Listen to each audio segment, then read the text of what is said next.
insolite vous ouvre ses portes.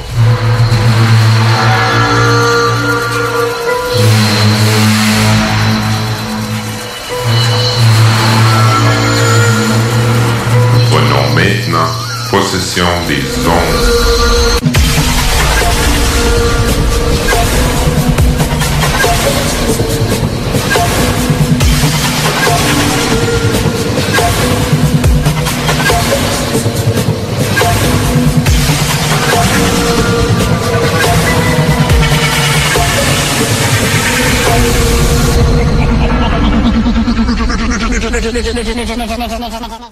Bonjour, mesdames et messieurs. Bienvenue à l'émission Zone Insolite. Nous sommes des gens de l'Association québécoise d'ufologie.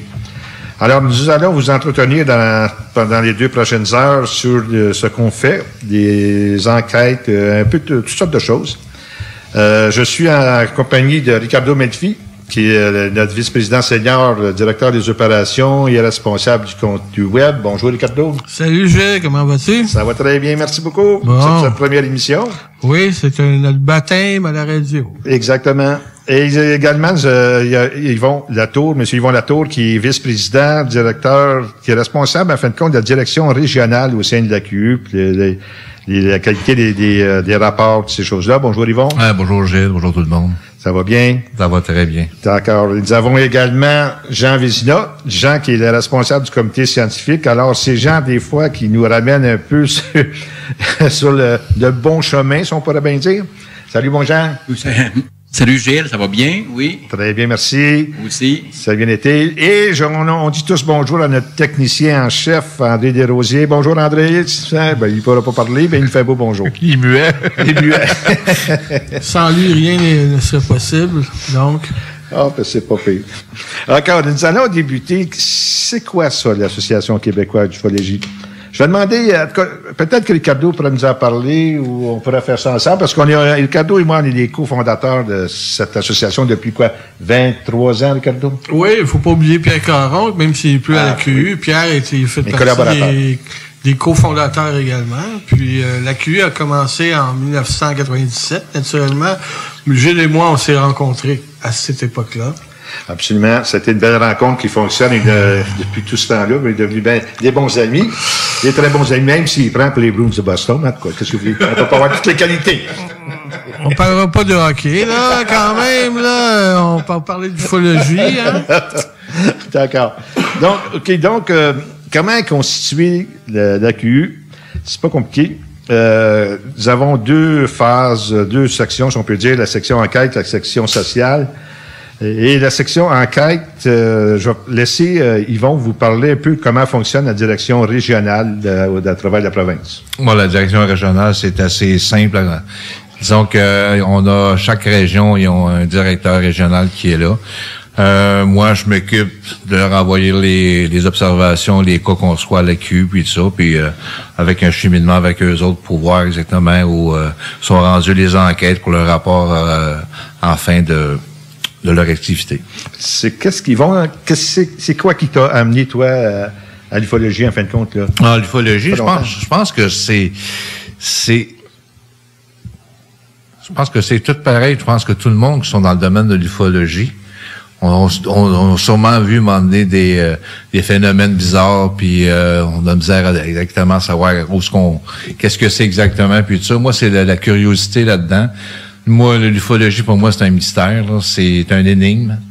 J'essaie toujours de voir le pourquoi, du comment, puis démystifier surtout l'observation, parce qu'il faut prendre en considération que le témoin qui nous écrit, qui nous envoie leur observation eux autres, c'est leur perception eux autres de l'événement. Fait qu'une personne à l'autre n'est jamais pareil l'observation qu'ils vont faire exactement. Ouais, absolument. Puis là-dedans, qu'est-ce qui m'a emmené justement avec l'AQU puis tout ça, c'est le côté jovial avec les membres de l'AQU puis tout ça.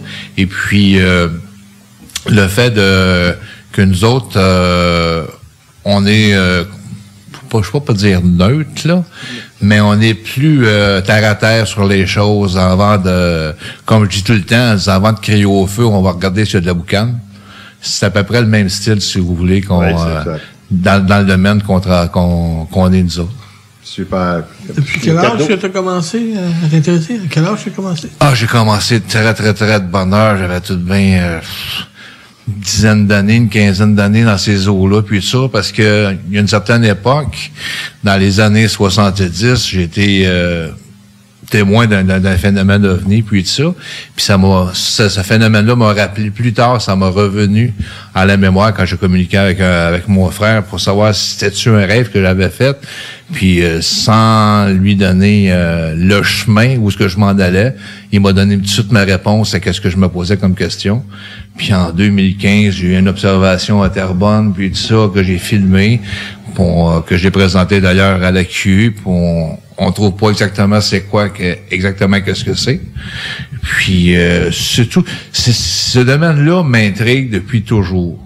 J'essaie de trouver une réponse, de savoir exactement, puis ça, puis je pense que je suis pas le seul. Puis ceux qui sont dans le domaine de l'ufologie, je pense que c'est toute la même chose. Donc, on essaie de trouver la réponse à une question que peut-être jamais on va être capable de répondre non plus. Là. Absolument. Puis toi, Ricardo, c'est quoi qui t'a amené à l'ufologie? Moi, ça fait longtemps que je m'intéresse au phénomène des ovnis. Je suis un enfant de la télé, donc dans les années 70, au Québec, il y avait comme 5-6 postes, puis étant donné que j'adorais la science-fiction, donc c'est comme ça que j'ai commencé à m'intéresser au phénomène des ovnis. J'écoutais tout ce qui se passait. Tous les films de science-fiction m'intéressaient, puis également les films d'horreur. Tout ce qui est inexpliqué m'intéresse en fin de compte. Puis, d'ailleurs, dans ces années-là, on nous appelait on appelait ça les sciences occultes à cette époque-là. Puis on s'intéressait, moi je m'intéressais beaucoup aux films de Hammer, les films de vampires, les films de monstres, tout ça.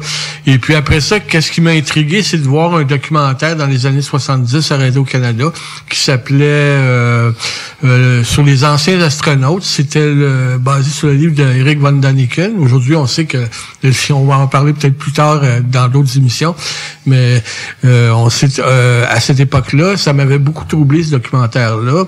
Puis c'est comme ça que j'ai commencé à m'intéresser, à me poser des questions de savoir est-ce que vraiment les extraterrestres visitaient la planète, est-ce qu'il y avait des observations crédibles, tout ça. Ça a commencé à partir de là, puis de bon an, mal an, à force de lire, puis de commencer à lire des magazines, parce qu'au début des années 80, il y avait un magazine au Québec qui s'appelait le magazine Nostra. Puis dans ce magazine, il y avait beaucoup d'écrits sur les ovnis, sur d'autres phénomènes expliqués d'ailleurs. C'est comme ça que j'ai commencé à m'intéresser. Puis ma mère, elle avait acheté le fameux encyclopédie de l'inexpliqué à l'époque, au début des années 80, que tout le monde a sûrement eu. C'est l'action du... non, c'est Atlas. Atlas faisait ça. Puis c'était des fascicules à chaque semaine. Puis nous, on collectionnait ça. Puis bon an, mal an, on avait ramassé une panoplie de ces magazines-là. Puis c'est comme ça que j'ai commencé à m'intéresser vraiment au phénomène des ovnis. Puis finalement, dans les années 80, j'avais des cours en espagnol. Puis ma première présentation en espagnol que j'ai faite au cégep, c'était sur les anciens astronautes.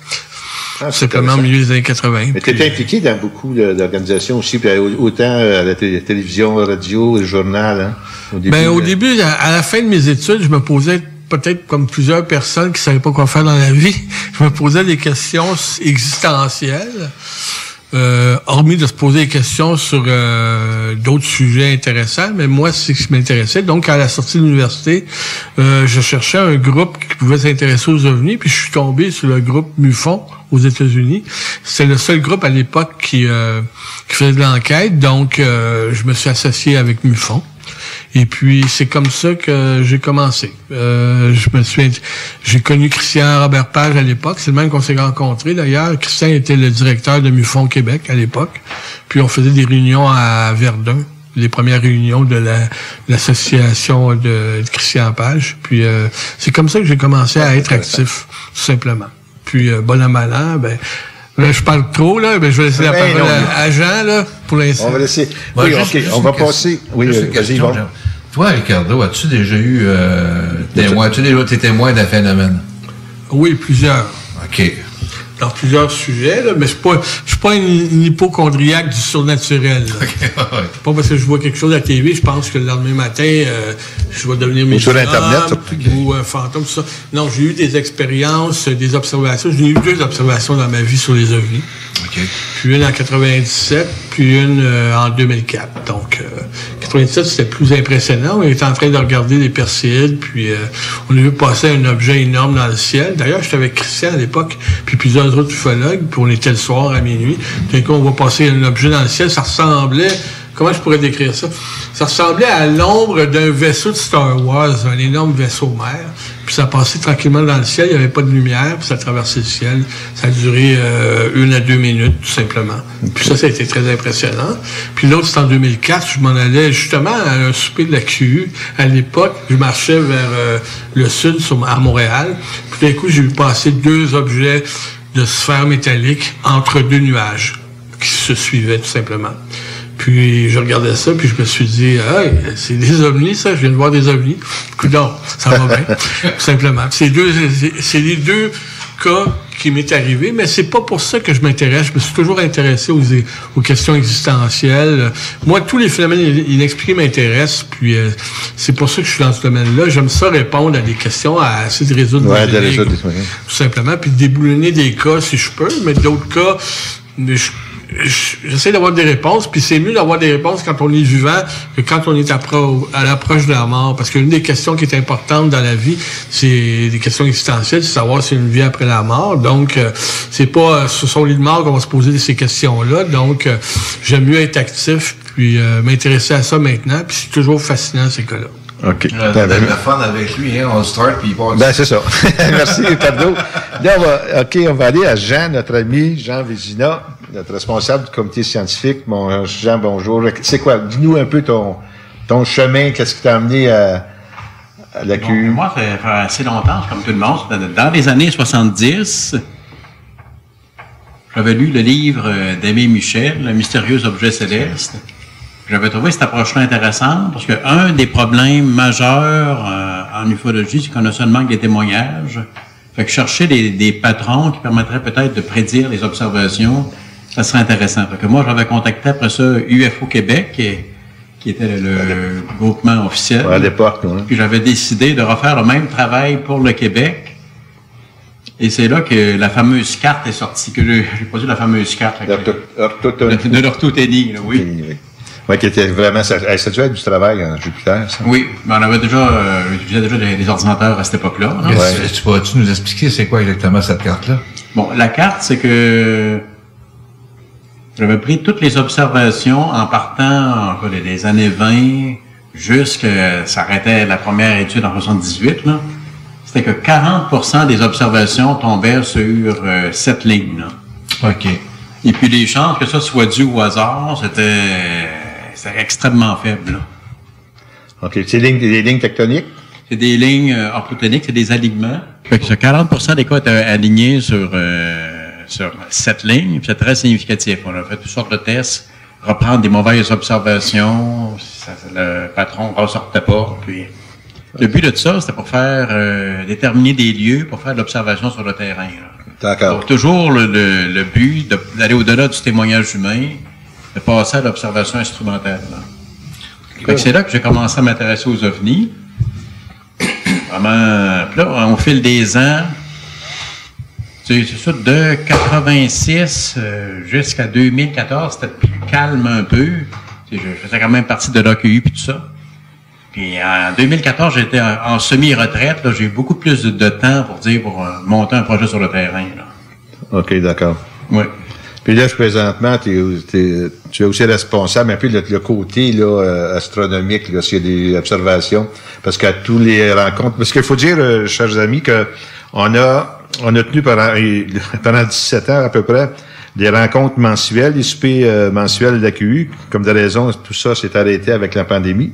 Et Jean avait la section le ciel du mois qui nous montrait un peu qu'est-ce qui se passerait dans le ciel qui venait, dans le mois qui vient, en fin de compte, pour s'assurer, comme un exemple, que je pense à Jean, si Vénus est bien brillante ou Capella ou quoi que ce soit, pour que nos directeurs régionaux soient capables de distinguer et de répondre aux questions des témoins s'ils voient quelque chose de bien brillant, avec les coordonnées, avec l'information que tu nous donnes.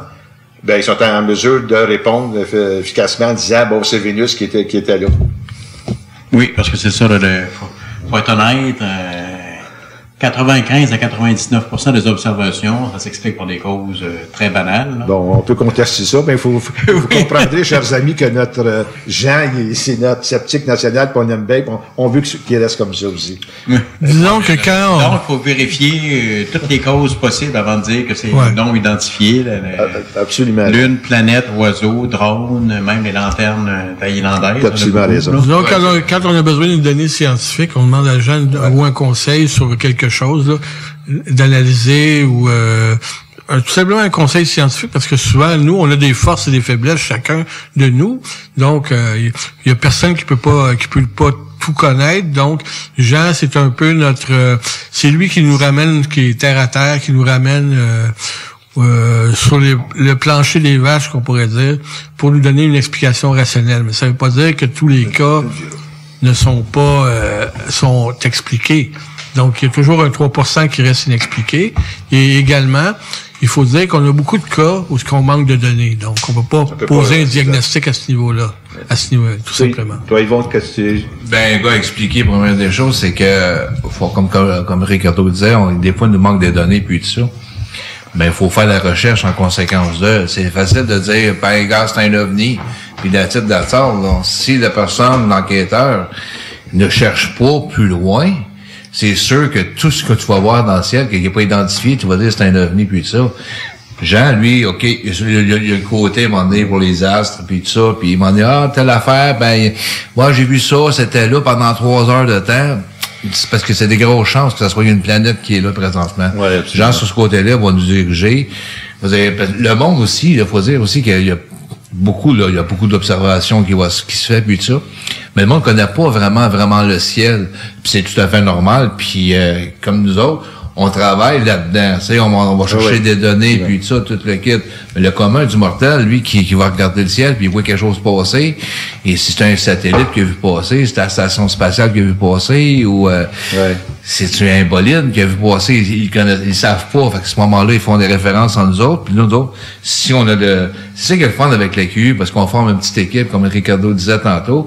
Si moi, j'ai pas exactement la réponse avec la recherche que je fais, ben, je vais me tourner soit côté vers toi, Gilles, Ricardo, ou Jean, puis même des fois, à un moment donné, il peut y avoir quelque chose, je vais m'en aller vers André pour travailler sur un dossier qu'on a déjà fait ensemble, justement. OK, absolument. Bon, en ce qui me concerne, moi, ce qui m'a amené à l'ufologie, c'est l'astronomie. J'étais très jeune, j'étais un curieux insatiable, puis en astronomie, je me souviens avec le professeur Lebrun, quand on avait des cours à la Société d'astronomie de Montréal. C'était quelque chose. J'ai fait. Ça te rajeunit pas, ça, Gilles? S'il vous plaît. Oh non, ça me rajeunit pas. Mais l'âge, ce n'est que des chiffres. Ben, c'est ça. OK. Fait que donc, à force de regarder, j'avais un télescope. À force de regarder le ciel, on voyait des météorites, des bolides, c'était bien beau, ça. Puis, mais je voulais m'informer plus profondément sur qu'est-ce que je pouvais voir dans le ciel. Mais j'ai tombé sur de la littérature qui parlait d'astronomie puis qui parlait également de drôles d'objets que les gens n'étaient pas en mesure d'identifier. Alors ça, curieux comme j'étais, puis comme Ricardo, puis tout le monde ici, j'étais féru de paranormal, là, puis des choses comme ça. Alors, j'ai demandé à plusieurs amis de m'expliquer c'était quoi ces choses-là qu'on appelait des UFO, donc des ovnis en français. Et c'est là-dessus que j'ai tombé, puis c'était une grande passion depuis ce temps-là. Alors, moi, quand je t'ai connu, j'étais pas mal dans la théorie des anciens astronautes. Oui, au début? Beaucoup. Nibiru, la 10e planète, toutes ces choses-là. Zecharia Sitchin. Oui, Sitchin. Ça a évolué. J'ai lu tous les livres de Sitchin.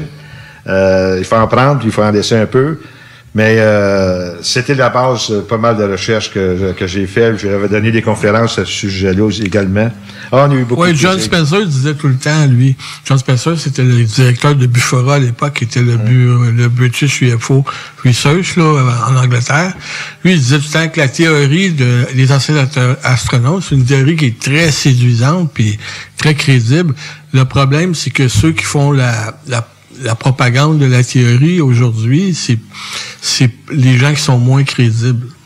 sais, comme Eric Von Däniken. Ah oui, exactement. S'il y a des choses là-dedans aussi, tu peux faire dire n'importe quoi à n'importe quelle chose, là. Tu sais, veux dire, là. Ouais, mais c'est ça, c'est comme les choses des anciens astronautes, puis ça. À un moment donné, ils vont voir quelque chose, mais ils vont l'associer tout de suite. Ah, ben, c'est un petit gris, puis whatever. Ouais, j'ai parlé à Däniken, moi, en 96, par téléphone, en allemand, parce qu'il venait de faire son émission à ABC, il m'a demandé, il dit, puis comment trouvez-vous mon émission à ABC? Ouais, c'est pas pire. C'est correct. C'est correct. Non, mais on pense aujourd'hui que je pense qu'il est parti à un gros centre, style Disneyland, sur le côté théorie. J'ai lu quelque chose semblable à ça. Je ne veux pas trop avancer. En Europe, hein? Un gros centre des anciens astronautes. Exact. C'est fort, c'est comme tu disais, Christian. Ancient Aliens, là, tout ça. Mais Christian, c'est ce livre-là qui l'a amené. Comme il disait Christian Page à toi. C'est ce livre-là, cette histoire-là, qui l'a amené à s'intéresser. C'est normal. L'ufologie. Même si maintenant on sait que Däniken, c'est Däniken. Non, autre époque, autrement, c'est nous autres avec, on y a cru quand on était jeunes. Ouais, on écoutait ça, c'est ça qui nous a fascinés. Et bien, des choses qui nous ont fascinés qu'aujourd'hui, qu'on trouverait peut-être un petit peu plus farfelu. Mais à l'époque, là, quand tu regardes avec les yeux d'un enfant ou d'un adolescent, je veux dire, c'est normal, puis c'est correct, ça. C'est correct que c'est ça qui t'amène. Après ça, tu fais tes recherches, puis tu t'aperçois qu'il y a des choses qui sont plus sérieux, moins sérieux. Si tu regarderais ma bibliothèque chez nous, j'ai plein de livres chez nous. Je pourrais te dire que 75% des livres, c'est pas très bon. Pourtant, je les ai achetés pareil. Puis ils parlent d'ufologie, ils parlent d'ovnis, ils parlent de fantômes. Mais c'est normal, il faut que tu connaisses les mauvais cas, les mauvaises histoires pour connaître les bonnes histoires. Absolument, absolument. C'est comme je dis toujours. Tu veux t'informer, mais informe-toi des deux côtés. C'est ça. C'est pas un crime. C'est pas un crime de se documenter puis d'avoir des opinions. Puis le crime, c'est de rester toujours sur les mêmes opinions puis d'être borné. Ça peut m'arriver, c'est comme tout le monde, dans la vie, on évolue aussi. Là. C'est ça. Exactement. Qu'est-ce que tu croyais, là, 10 ans, mais aujourd'hui, c'est plus la même chose, là. C'est ça. Pourquoi? Parce que... Pour les anciens astronautes, maintenant, on s'est rendu compte que dans les années 60, l'archéologie et l'histoire, les gens étaient très conservateurs. Que le Moyen-Âge, c'est une période très obscure. Les Égyptiens, ils ne savaient presque rien. Mais après ça, dans les années 70 à 80, en archéologie, on a fait beaucoup de découvertes. Oui. Que, par exemple,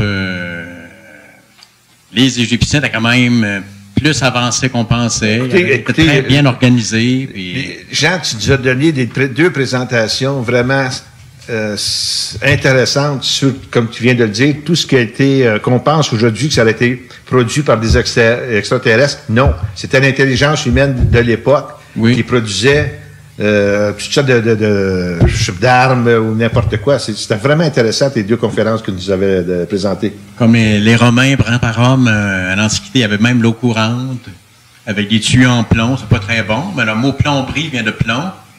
Mais il y avait l'eau courante. Puis au Moyen-Âge, il y avait l'Empire byzantin, il avait inventé un lance-flamme qui appelait le feu grégeoire. Puis... Ouais, c'est ça qu'on parlait justement. C'est parce que on en regarde ça, puis on dit tout le temps, ah, ben, ça doit être les pyramides, ça doit être les extraterrestres qui ont arrêté, là. Le monde avant nous autres, là, est intelligent. Ils ont inventé la roue, puis tout ça, là. Faut pas que ça vienne tout le temps de là. Puis il y a beaucoup de documentation qui a été perdue. Il y a deux grosses bibliothèques qui ont disparu. La bibliothèque d'Alexandrie, puis je pense qu'il y a une autre bibliothèque, je me souviens plus à quel endroit, là. Constantinople. Donc, il y a plein de documents qu'on connaît pas, puis qui parlaient de choses de la vie de tous les jours, des applications de cette époque-là qu'on soupçonnerait pas, puis que aujourd'hui on pense que c'est fabuleux, que c'est des extraterrestres, mais finalement ces gens-là avaient une intelligence aussi importante que nous aujourd'hui. Puis même, je pourrais dire, quelquefois quand j'écoute quelques personnes, ils ont peut-être une intelligence encore plus importante que nous aujourd'hui. Absolument. Bon, mes amis, on arrive vers la fin de notre premier segment. Alors, c'était vraiment intéressant. Ça passe tellement vite avec tous les sujets qu'on peut aborder. Il va y en avoir vraiment également d'autres qu'on va pouvoir faire. C'est justement là-dessus, sur la prochaine section, on va parler des cas que l'AQU a reçus cet été. On n'ira pas plus loin que ça. On a eu quand même des cas très intéressants. Malheureusement, on ne sera pas en mesure de vous montrer des photos ou des vidéos. Mais on va quand même, le verbatim est quand même assez intéressant là-dessus. On n'aura pas trop de problèmes. Je pense que ça vaut bien vous les expliquer. Et en même temps, je vais vous montrer, on va vous parler également des statistiques 2019. 2019, que Ricardo a travaillé là-dessus avec notre Jonathan Laporte. Je pense qu'il y a des informations là-dessus qui sont bien intéressantes.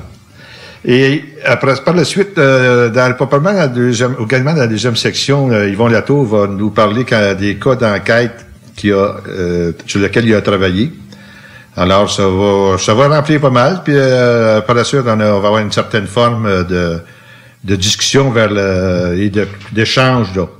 Alors, mes chers amis, si vous êtes à l'écoute, on vous revient, parce que on a encore beaucoup de choses intéressantes à vous dire. C'est 2 heures, ça va être très bien rempli, puis on vous revoit après la pause. À tantôt.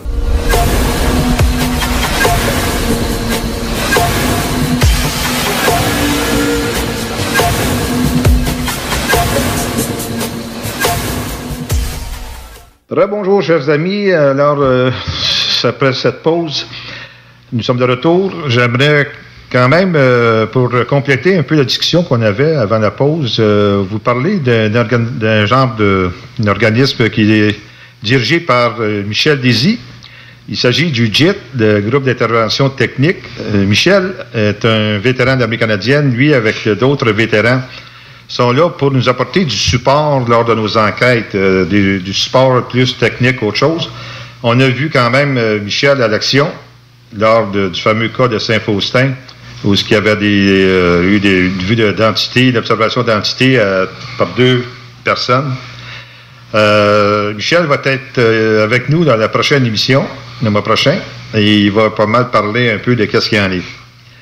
Alors pour nous, on va retourner, chers amis, dans les cas vraiment de l'AQU qu'on a eu à partir du printemps et jusqu'à tout récemment.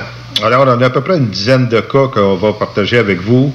Nos amis ici, Yvon, Ricardo, Jean vont pouvoir aussi commenter. Alors, on va dans le vif du sujet. Nous allons commencer par un cas qui vient de Victoriaville, dont le titre du rapport d'observation, c'est un ovni rectangulaire avec des hublots orange et des hublots également de couleur bleue. Ça s'est passé à Victoriaville, effectivement. C'était fait le 12 janvier dernier. Alors, qu'est-ce que nous allons faire? Nous allons faire le verbatim. Nous allons vous donner la description un peu détaillée de l'événement tel qu'il nous est rapporté par le témoin. Alors, c'est pas, on ne fait pas de commentaires comme tel sur ce qui est écrit, mais les amis ici sont bienvenus là, pour une discussion, là, s'il y a quelque chose qu'on peut rajouter à ça. Donc, je vais vous lire. J'étais couché en regardant le ciel. Elle pleurait à chaudes larmes dues à la mort de son chien Albert. Tout en regardant le ciel, je me suis dit une seule chose pour m'enlever la peine de mon chien présentement serait de voir un ovni. 15 minutes après, je vois un rectangle orange avec des hublots. Je croyais un Cessna, mais il allait beaucoup plus vite encore qu'un drone. Je me suis levé pour voir plutôt, et je l'ai regardé déambuler lentement, puis s'est éloigné. Plus il brillait, comme s'il reflétait le soleil avec un miroir qui était comme dirigé vers moi. Alors ça s'est passé encore une fois à Victoriaville, au mois de juin dernier. Un autre rapport d'observation qui s'intitule « Rectangulaire gris foncé à Rivière-des-Outaouais, Rouyn-Noranda ».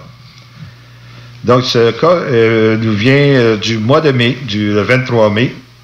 Le témoin est un pilote de Boeing 737, donc quelqu'un qui est habitué à voir ce qui se passe dans le ciel.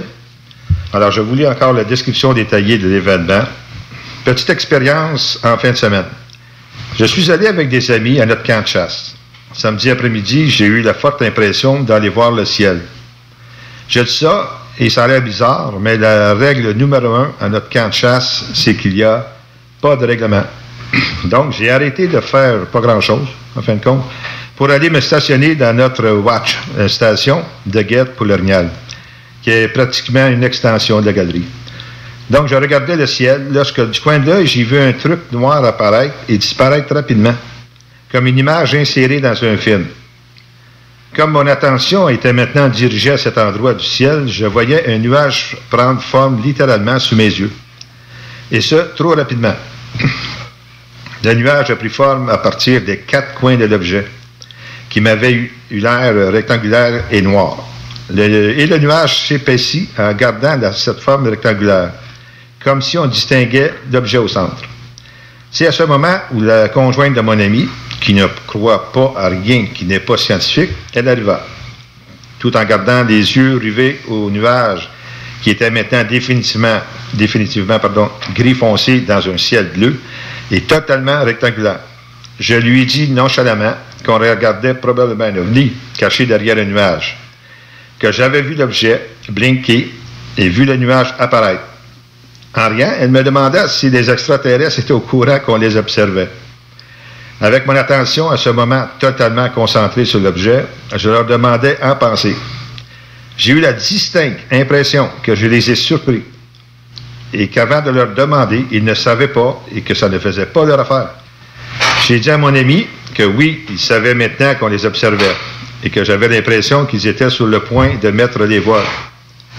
Eh bien, on a vu tous les deux un très petit rectangle noir. Un nuage, me dit mon ami, pour se rassurer elle-même. Donc, ce petit rectangle noir a apparu très loin, beaucoup plus haut, et du coup, le mystérieux nuage rectangulaire disparut en moins d'1 minute. Et le petit rectangle noir également. Très rapidement, on ne vit que le ciel bleu. Mon ami s'en alla, sans dire un mot, et évite le sujet depuis ce temps. Et tout ça arrive bien sûr avec le téléphone dans les poches, sans avoir pensé à prendre une seule photo. Merci. Donc, c'est un cas quand même assez intéressant. On voit un croyant et un sceptique, en tout cas. Je pense que c'est assez rare qu'on... Ben non, pas rare, hein? Je pense qu'on peut voir sur certains cas d'observation, des gens qui croient, d'autres gens qui ne croient pas. Fait que donc... de la rationnelle là-dedans. Pas grand-chose, ouais. Non. Bon, le prochain, ça se passe à Mirabel. C'est un boomerang blanc gris pâle. C'est le titre. Donc, ça s'est passé dans une seconde, le 20 juin 2020. Je peux parler toujours, il est là. Pardon. Un appareil en forme de boomerang de couleur gris pâle avec environ 4 à 5 cercles au-dessus volait à environ 200 pieds de nous sans faire de bruit. Et a ensuite été rejoint par 3 autres objets au loin, en s'éloignant vers le ciel découvert de nuages, jusqu'à leur scintillement finissent par disparaître dans le ciel après environ 3 minutes d'activité.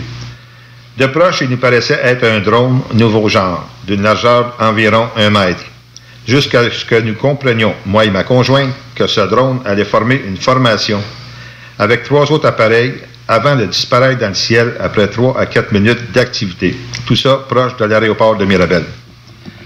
Donc, c'est possible que de Mirabel, on sait qu'il y a des activités qui se font en recherche. Donc, probablement que soit ce soit un ovni ou bien... Ben, c'est un ovni parce que c'est pas identifié encore. Mais peut-être comme les genres de drones militaires que je sais à l'époque, que j'étais à Canadair, on en fabriquait des CL-89. Et je sais que par la suite, ça avait été, lors de la construction de l'aéroport de Mirabel, ça avait été, comment dire en bon français, en essai là-bas. Beaucoup plus d'espace, en fin de compte. Il paraît que ça ressemble beaucoup à ce que Kenneth Arnold avait vu. Il avait vu des espèces de boomerangs aussi. 9 boomerangs en 1947, là, le 24 juin. Ben oui, c'est vrai. Puis d'ailleurs, à cette époque-là, Jean pourrait nous parler aussi de l'aile volante. Là. Ça ressemble à une aile volante aussi. Oui, il y avait des essais qui se faisaient. Là. C'est sûr que par contre, il y en a que ce qu'on est encore controversé. Il y en a qui pensent que ça aurait pu être un vol de pélican blanc d'Amérique. Oui, c'est vrai.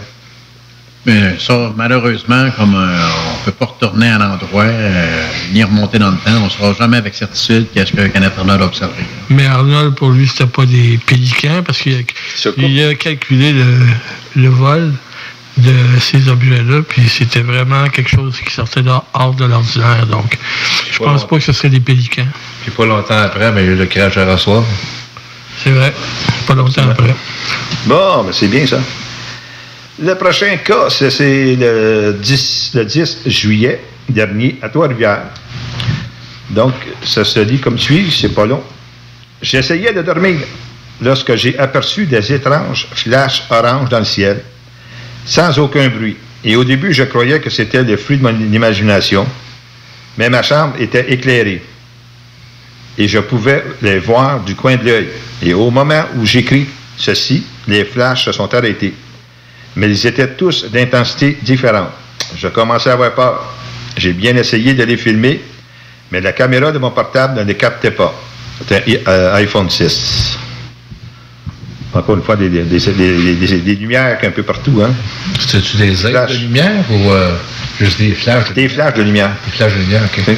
C'est bien difficile de capter avec un iPhone de toute façon. C'est pas facile. Ça va avoir une caméra iPhone, là, c'est bien, comme on dit, avec une grande résolution. Là, un objet qui passe dans le ciel, dans un tapis noir, comme un ciel étoilé, là, c'est bien difficile à capter. Ben d'accord. Pas, Jean? Oui. OK. Le prochain, à Sainte-Justine-de-Bellechasse, le 15 juillet. Le titre, en triangle à Sainte-Justine-de-Bellechasse. Alors, je vois la description. Nous avons observé une lumière blanche très intense se déplaçant à vitesse constante dans le ciel du sud vers le nord. L'objet s'est immobilisé pour ensuite se transformer en 3 lumières rouges bien distinctes, disposées en forme de triangle. Par la suite, il s'est déplacé très rapidement vers l'ouest pour une durée de 4 à 5 secondes, puis s'est immobilisé de nouveau. Il s'est à nouveau déplacé vers le sud à vitesse constante pendant environ une trentaine de secondes. Et puis s'est remis à descendre complètement à la verticale pour, par la suite, disparaître de l'horizon derrière une toiture de maison. Le ciel était parfaitement dégagé. Nous étions 4 adultes et 3 enfants dans un spa pour le constater. Et peut-être pour l'information un peu plus précise, ça s'est fait à 21h45. Donc, c'était le soir. Que ça descende rapidement à la verticale, c'est sûr qu'on peut penser que les fameux drones, mais la façon que le témoin donne la description, disposé en forme de triangle, et que le triangle bougeait en coordination avec les 3 lumières ensemble. Des drones qui peuvent être aussi, comment dirais-je, précis, ça se fait pas, là. C'est pas quelque chose qu'on peut voir. Parce que ça... Excuse. Ça prend 3 pilotes, là, puis il faut être coordonné, là. Ben, c'est pas facile. Par la suite, triangulaire avec 3 lumières foncées à Gatineau. Décidément, les triangles volants, c'est d'actualité. On sait qu'on connaît le théâtre 3B, mais le théâtre 3B, à ma connaissance, il y a une grandeur, une dimension, mais les cas d'observation triangulaire qu'on reçoit, il y en a de toutes les dimensions. Oui. On se souvient là, du cas, voyons, dans le nord, là, où c'était grand comme un champ de football. C'est pas Saint-Sauveur. Saint-Lec? Non. Lac supérieur. Lac supérieur, exactement. Oui. Au-dessus de la maison, là. Ben oui, c'était vraiment gros. Fait que le théâtre 3B, c'est beau être gros, mais c'est pas comme ça. Par contre, la difficulté qu'il y a pour ces triangles-là, c'est que le ciel est vraiment masqué, où il y a juste 3 lumières en triangle. Ça, c'est difficile à voir. Si le ciel est masqué? Mais c'était vraiment un objet opaque qui cachait le ciel. Ah oui, ok, d'accord. Oui. C'est juste 3 lumières. En formation. Oui, mais c'est parce que ils disent tout le temps aussi, probablement qu'il ne l'a pas marqué dedans, je ne l'ai pas lu jusqu'au bout, là, mais généralement, ils n'entendent aucun bruit. Puis qu'on sait que le théâtre 3B, il dégage un bruit, là. Là, l'affaire, c'est que la première vision, c'est une lumière blanche très intense, qui se déplaçait à une vitesse constante.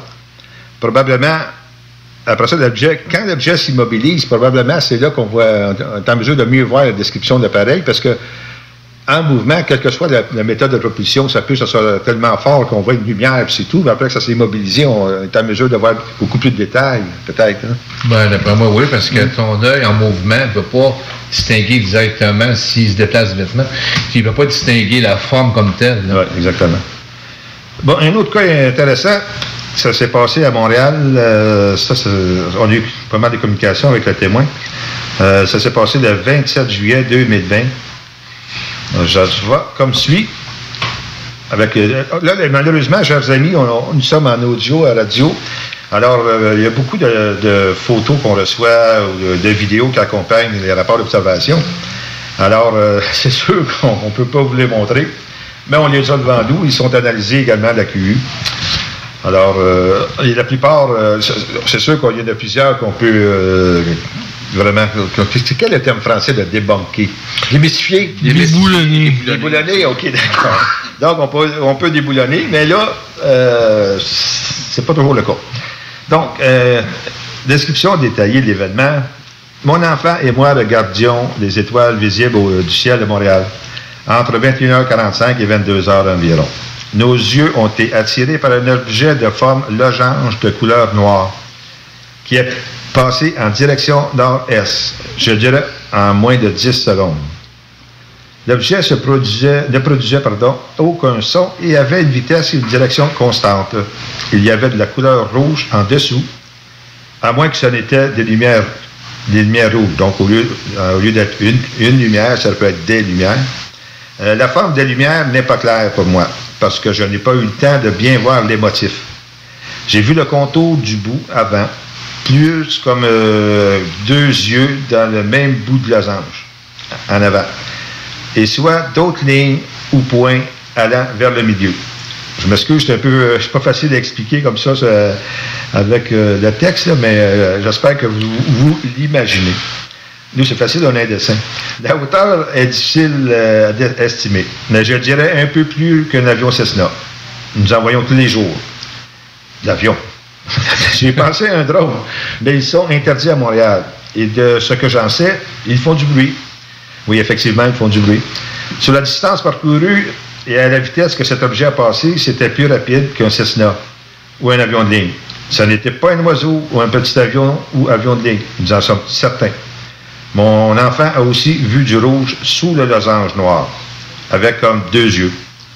J'aimerais bien pouvoir expliquer à mon fils ce que nous avons vu. Nous n'avons pas eu le temps de prendre des jumelles ou une photo. Merci. Alors, qu'est-ce qu'on demande dans ces cas-là à plusieurs reprises?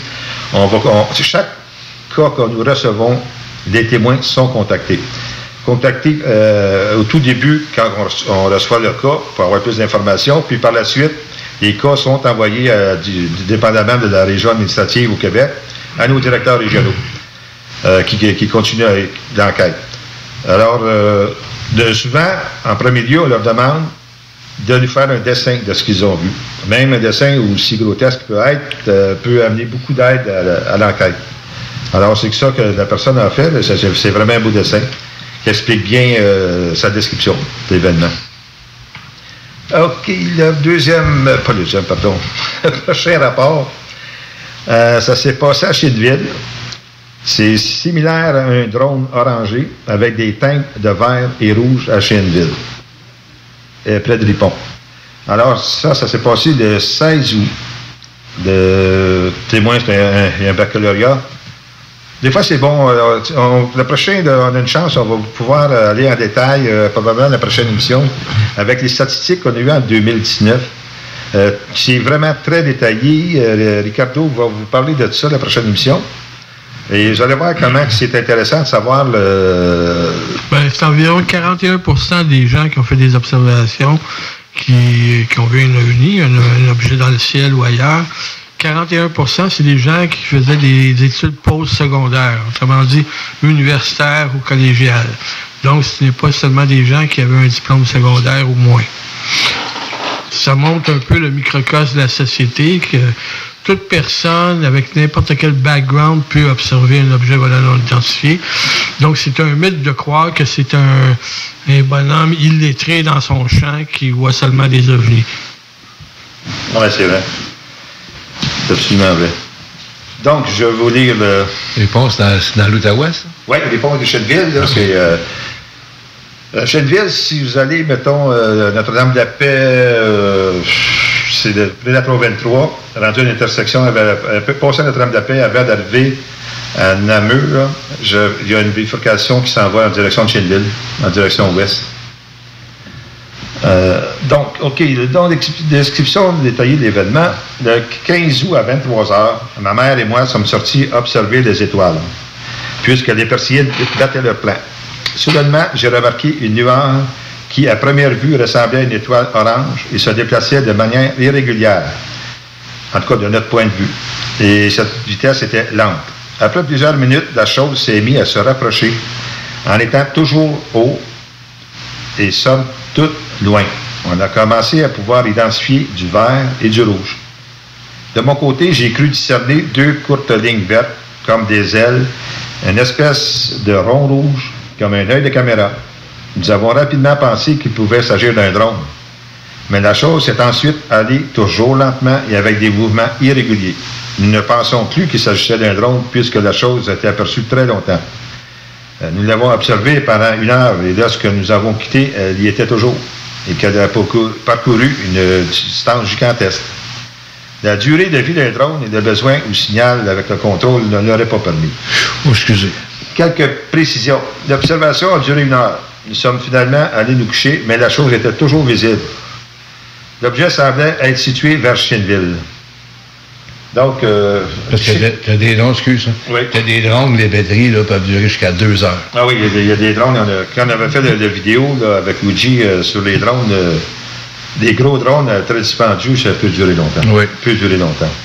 Alors, ça, c'est avec notre directeur régional, Ghislain Corbeil, de l'Outaouais. Enquête. Et le prochain, c'est à Charlebourg, Québec. Ça s'est passé le 16 août 2020, comme d'habitude.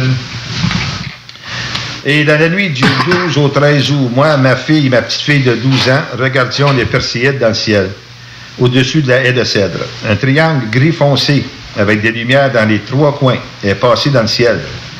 Nous étions toutes les 3 sans mots, à se demander ce que nous vivions en même temps. L'objet ressemblait à un spinner. Vous savez, des trucs, les spinners, là, des jeunes. Le truc que les enfants faisaient tourner entre leurs doigts. Le lendemain, j'en parlais à mon conjoint qui dormait la veille.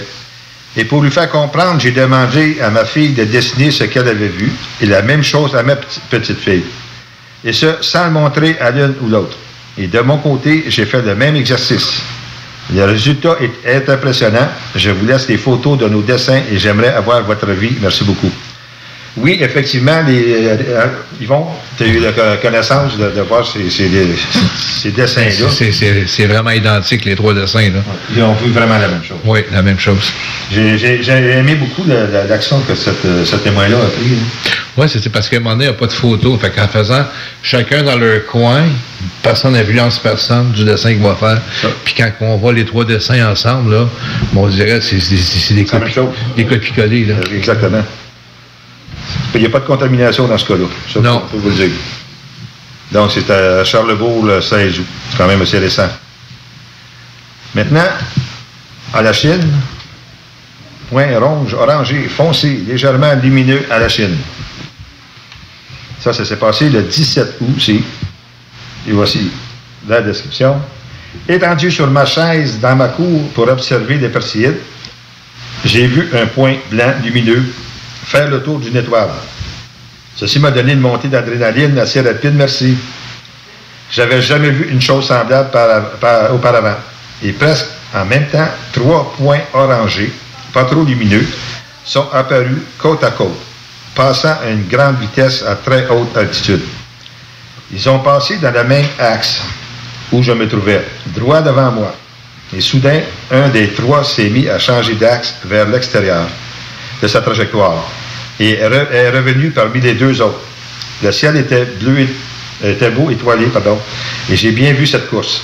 10 minutes approximativement, 2 autres ont apparu perpétuellement côte à côte, pareil comme les 3 autres, de même couleur orangée. Ils ont scié le ciel, un à côté de l'autre à grande vitesse. Aucun son, comme un avion de chasse ou une traînée de feu, comme une étoile filante. J'ai jamais vu ça de ma vie. Et j'invente rien. Bon, c'est un beau cas, ça. Ça, c'est un bon cas. À la Chine. Excuse-moi, Jules. On voit souvent le témoin dire ça. Je te niaise pas, j'invente rien. On va dire qu'il veut comme se rassurer que la personne va le croire, parce que lui, qu'est-ce qu'il a vécu, c'est ça. Puis même lui, il a de la misère à le croire, parce que c'est gros. On dirait qu'il veut se justifier. Puis c'est tout à fait normal, là. C'est pas quelqu'un qui ne veut pas justifier, il dira pas ces choses-là, parce qu'il... C'est tellement gros, son affaire, qu'il... OK. Vas-y, bon. Non, c'est ça, c'est tellement gros, son affaire, que même lui, des fois, il a de la misère à réaliser qu'est-ce qu'il a vu. Est-ce que c'est vrai? Est-ce que c'est pas vrai? Exact. Puis lui, de son bon vouloir à lui, il va t'expliquer quoi le mieux qu'il peut. Ouais. C'est vrai. Puis, ça vient du cœur de dire que j'invente rien. Ah non, mais c'est ça, là. Bon, on va donner un dernier cas avant de passer à la pause. C'est un triangle noir, encore une fois. Sombre, un peu avant Richemont. Nous avons attendu longtemps avant de faire signaler cet événement, mais ça date quand même de 2016. Mais ça arrive souvent, je vais vous expliquer après la pause un peu comment les gens réagissent. À l'heure approximative, je me souviens bien, car nous partions de Drummondville vers Sherbrooke pour aller visiter le premier salon d'auto, moi et ma conjointe. Mes 2 enfants, et c'est moi qui conduis. Ma femme comme copilote, mon plus vieux derrière moi comme conducteur. Bref, un peu avant la sortie de Richemont, il y a une ferme à côté conducteur. Et je pense que nous allons terminer là parce que nous allons pouvoir être en mesure de... OK. Notre technicien nous dit on a encore 1 minute, je vais terminer ça. OK. Donc, il y a des grosses lignes à haute tension de son côté, du conducteur. Il y a quelque chose dans les nuages qui m'a fait tourner la tête. Je vois un objet triangulaire, sombre, mort, qui se multiplie en d'autres qui font de figures incohérentes dans tous les sens. N'oubliez pas que je conduis. J'arrête de les regarder pour voir toute la route et je me dis que les deltaplanes, au fond, des figures bizarres, réfléchis vite. Qu'est-ce qu'il dit là? Et il me dit oui, mais ils ont apparu comme ça et on est en février. OK, donc il n'y a pas de deltaplane en février. Je me dis que plus je pense que ça n'a pas de sens, je retourne la tête pour revoir. Incompréhension, plus rien disparu, je décide de garder pour moi sans tout rêver. Par contre, 10 secondes plus tard, mes enfants ont confirmé mon observation. Alors, chers amis, nous allons arrêter pour une pause et nous allons vous revenir tout de suite après. Restez là.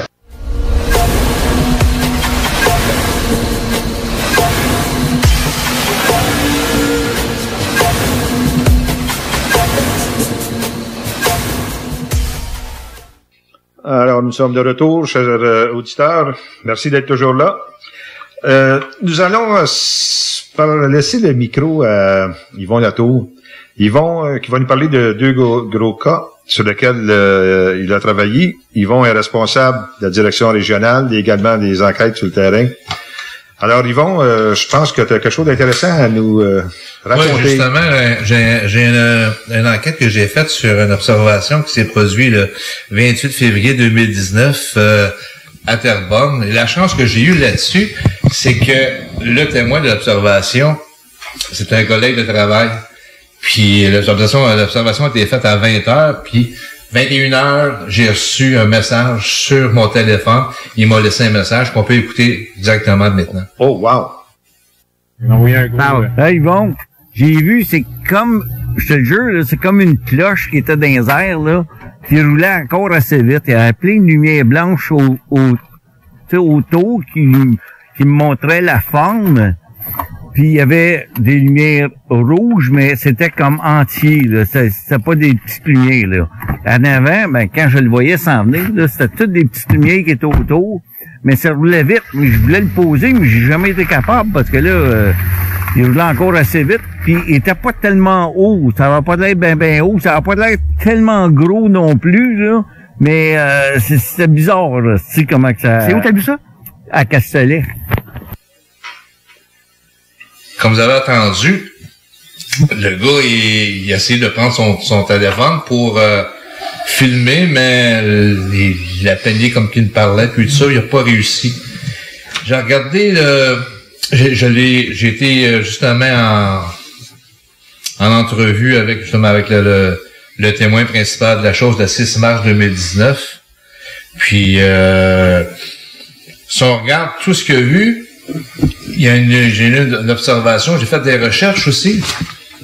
C'est un ovni en forme de cloche. Comme dans le temps des SS, il y a un nom, on va parler avec Ricardo, il est un expert en allemand un peu. J'ai étudié l'allemand dans les années 90 là pour l'Université de Montréal, mais ouais, Glocken, ouais, ça s'appelle Glocken, c'est une cloche là. C'est une cloche. Glocken. Okay. Ben ça, j'ai fait des recherches puis on en voit souvent dans différents milieux. J'ai des photos, des dessins faits par les témoins. Puis avec les recherches que j'ai effectuées, quelque chose de bizarre, c'est que le 31 décembre 2017, vers 21h50, un objet similaire a été vu au-dessus de le club du golf de Boisé à Terrebonne. Okay. La personne parle de boule de feu en forme de cloche. Orange très, très vif et intense. Si on regarde avec l'observation de mon collègue de travail, c'est la même chose. C'est exactement la même chose que tous les deux ont vu. Il parle aussi de témoin de Terrebonne le 28 février. Il dit que si on peut imaginer ça, là, on est à la radio, c'est plus dur à imaginer. Mettez-vous une cloche devant vous, puis tout le contour avant de la cloche, mettez des petites lumières blanches qui fait le contour au complet. Lui, quand il l'a vu arriver devant lui, c'est ça qu'il a vu. Après ça, c'est à partir de la droite vers la gauche. On ne mettra pas les points cardinaux là-dedans, là, parce qu'il faut imaginer, puisqu'on est à la radio. Lui, il devait arriver comme ça à partir de la droite, puis là, c'est déplacé vers la gauche. Mais quand rendu vers la gauche, c'est le derrière qu'il a vu qui était tout rouge. Puis il a pris direction de Repentigny. La hauteur, c'est ça, la hauteur, c'est dur à dire qu'il disait, mais quand j'ai parlé après, il me disait que c'était à peu près à la hauteur d'un petit avion. Disons qu'on sait que les petits avions peuvent pas aller de 5 à 6 000 pieds, pas plus haut que ça. C'est le corridor à ça. Puis il s'est déplacé assez vite. Comme qu'il dit, il a essayé de prendre en photo, mais... La vitesse plus rapide que l'avion. Ouais. Puis c'est assez... ça se déplaçait encore assez vite, là, selon lui, là. Ça se déplaçait encore assez vite. Mais là, à un moment donné, le temps d'observer, puis le temps de réaliser que, ouais, un peu, là, je vais pogner mon cellulaire. Ça arrive, à plusieurs cas, ça arrive, cette affaire-là, là, que, mais il m'a fait un dessin. Puis, c'est la description qu'il m'a faite, le dessin, fait que, regarde... Y avait-tu du son, Yvon? Aucun son. Aucun son. C'est ça, genre, il y a bien des ovnis qu'on parle, là, des fois, là. Il y a pas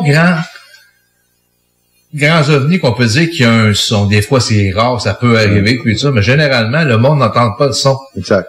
Il voit passer une chose comme ça, puis se demande c'est quoi exactement, puis avant de réaliser, des fois, il est trop tard pour prendre de la caméra ou sortir le cellulaire et prendre une photo, même s'il prendra la photo, mais l'objet est déjà rendu tellement loin que, puis avec les téléphones, même s'ils sont quand même, donnent des bonnes qualités, mais généralement, c'est le soir. Absolument, ouais. Puis il faut qu'il l'enligne en plus, là. Ouais, c'est ça, puis les effets de panique aussi, là, c'est des fois, le moment donné, là.